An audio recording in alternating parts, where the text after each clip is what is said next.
नमस्कार। आप सब कैसे हैं? मुझे आपसे कुछ कहना है। थोड़े दिन पहले की बात है कि मेरे को रोनी से ना मंजीत का फ़ोन आया। वो मंजीत जिसे हम दीदी समझते थे, वो मोगे हमारे घर के साथ में ही रहती थी। तो वो मेरे को कह रहे कि भाभी बीजी आए हुए हैं मेरे पास, और बीजी कह रहे आप और द्वारका वाली भाभी दोनों आइए, मैं उनसे मिलना चाहती हूँ। मैंने द्वारका में फ़ोन किया तो वो कहती आज ही चलते हैं। वो उसके पास गाड़ी थी, वो गाड़ी लेके आ गई। हम दोनों गाड़ी में ना रोने रोने गए बीजी को मिलने के लिए। तो उनकी बेटी ने बहुत स्वागत किया, उसके छोटे छोटे बच्चे थे, तो बीजी ने भी बहुत स्वागत किया। बीजी बहुत कमज़ोर थे लेकिन उनकी आवाज़ में अभी भी बहुत दम था, तो उन्होंने हमें बहुत प्यार किया। वो ही बीजी थे जो हमें इतनी अच्छी शिक्षा देते थे। कुछ भी जैसे घर के बड़े होते हैं ना, वैसे ही वो थे हमारे लिए। उन्होंने मेरे को भी और जो द्वारका वाले हैं उनको भी बहुत अच्छी, और गली गुआंढ सबको अच्छी शिक्षा ही देते थे। उनका ट्रकों का काम था, तो उनके पहले हस्बैंड चलाते थे पर उनकी डेथ हो गई। इन्होंने थोड़ी देर किया, फिर इनके बड़े बेटे ने संभालिया। ऐसे ही धीरे धीरे सब बच्चों, चारों बच्चों ने संभाले। उनका घर बहुत बड़ा था, मतलब वहाँ दो मोगे में ज़्यादा का ना खुले खुले बड़े बड़े ही हैं। तो उन्होंने उस घर को ना 4 हिस्सों में ना सब बच्चों के लिए अलग अलग पोर्शन बनवा दिए। किचन, बाथरूम, मतलब सब कुछ अलग अलग, और अपने लिए एक छोटा सा कमरा बना लिया। वो कहते अब मैं तो बड़ी हो जाना है, मैं तो चारों बच्चों के पास किसी के पास भी रह सकती हूँ। और आंगन उनका इतना बड़ा था, वो बहुत खुश थे। आंगन में एक वृक्ष लगा हुआ था, सब लोग उनके पास आके बैठते थे। लेकिन धीरे धीरे उन चारों की बहू है ना बहुत गुस्सा करने लगी। सब लोग आते थे, बैठते थे, क्योंकि बीजी बीमार रहने लगे थे। वो अब घर में कुछ हेल्प बहुत ज़्यादा जो पहले करते थे अब नहीं कर सकते थे। उनकी एक बेटी थी, उसकी शादी लुधियाना में हुई थी, लेकिन उसकी ट्रांसफ़र दिल्ली में होगी, रोनी में। तो उसने उनके पास वो मंजीत के पास हमारा नंबर था। उन्होंने फ़ोन किया, कहती दीदी आओ मिलो। जब मिलने गए तो बीजी बहुत खुश हुए। बीजी ने हाल चाल पूछा, हमने भी बताया, उन्होंने भी बताया सब। तो बीजी ना एकदम रोने लगे। मैंने पूछा बीजी क्या हुआ? कहते किसी के ना, मतलब जो माँ डिपेंडेंट माँ हो जाती है ना, लड़कों की माँ, उसका जो बुरा हाल होता है ना, मैं तेरे को बता नहीं सकती। मतलब इतना बुरा हाल हो जाता है, उसकी इज्जत एक कुत्ते के समान इज्जत हो जाती है। जिन बच्चों के लिए मैंने इतना किया, तो मेरे मेरे से ना कुछ गलतियाँ हो गई।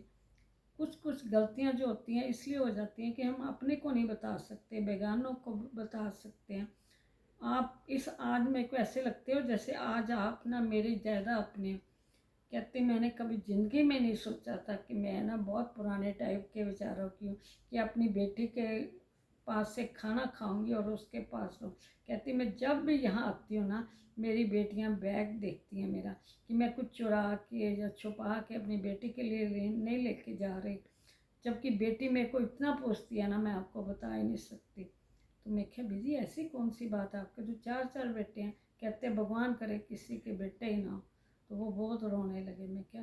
कहते 1 महीने के बाद ना मेरे को एक बेटा दूसरे बेटे के घर छोड़ आता है, तीसरे के घर छोड़ आता है। ऐसे मैं ना एक ना, मतलब बता नहीं सकती कि मैं आजकल कैसे जी रही।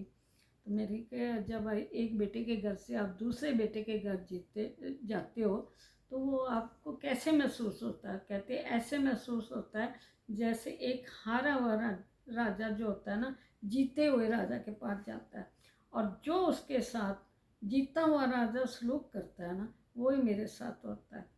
सब कुछ होते हुए भी ना मैं हार गई, शरीर से हार गई। सब पैसा, मैंने गलतियां कर ली, मैंने सब पैसा अपने बच्चों को, बेटों को दे दिया, और उनके लिए मकान दे दिए, सब कुछ दे दिया। मैंने तो कभी सोचा ही नहीं था कि मेरे लिए भी कुछ चाहिए मेरे को जिन। और सबसे बड़ी बड़ी गलती मेरे से ये हो गई कि मैं ना एक डिपेंडेंट माँ बन गई, सब कुछ होते हुए। मैंने ये नहीं सोचा कि मुझे अपना घर नहीं छोड़ना चाहिए, मेरे पास जो कमरा था ना वो नहीं छोड़ना चाहिए। मैं तब, मेरे पास सब कुछ था। जिसके पास पैसा ना होता वो शायद नहीं सोच सकता, मेरे पास तो पैसा भी था। मैं वहाँ रह के एक हेल्पर की मदद ले लेती, उसकी मतलब ज़्यादा पैसा अपने ऊपर खर्च लेती बजाय कि इन लोगों को देने के लिए।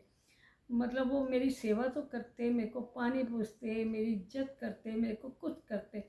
आज मेरी इज्जत ना एक कुत्ते से भी ना नीचे है, इतना मेरे साथ बुरा सलूक होता है। फिर उन्होंने कहा ये गलती आप कभी ना करना, अपना जो अड्डा है ना उसको कभी मत छोड़ना, क्योंकि आप जहाँ रहे होते हैं वहाँ आसपास के लोग या कोई कोई पूछने आ जाएगा, लेकिन अपने आप को बिल्कुल नहीं पूछेंगे। वो आपके साथ बस जो आपके पास है ना वो लेना चाहेंगे, कुछ नहीं मतलब आपको पूछेंगे, कभी ये भी नहीं पूछने आएंगे माँ तुमने खाना खाया, तू जी रही है या मर रही है, इतना हालत ख़राब है मेरी। तो वो कहते दूसरी चीज़, जब भी आप बड़े हो ना सबसे ज़्यादा ये सोचना कि ये मत सोचना मेरे से काम नहीं होगा या ये नहीं होगा। सब लोग जी लेते हैं, जब आपके पास पैसा है, मदद है, सब कुछ है, तो आप क्यों अपना घर छोड़ते हो? आपको अपने लिए, अपनी बेटी को देने के लिए कुछ ना कुछ रखना चाहिए था।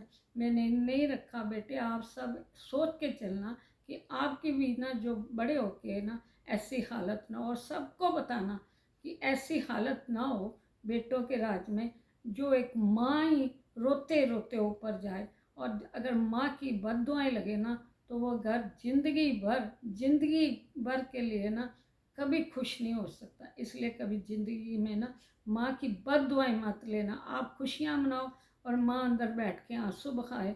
माँ को आंसू कभी आने ना देना, आप कुछ करो या ना करो, बस दिन में एक बार ज़रूर पूछ जाना कि माँ तू जिंदा है कि मर गई। आपको वही जो बीजी ने बताया कि सबको बताना, मैं सबको बता रही हूँ कि आप थोड़ी बहुत माँ की जब इज्जत करोगे ना, माँ जो एक दो शीश भी देगी वो आपको ज़रूर लगेगी।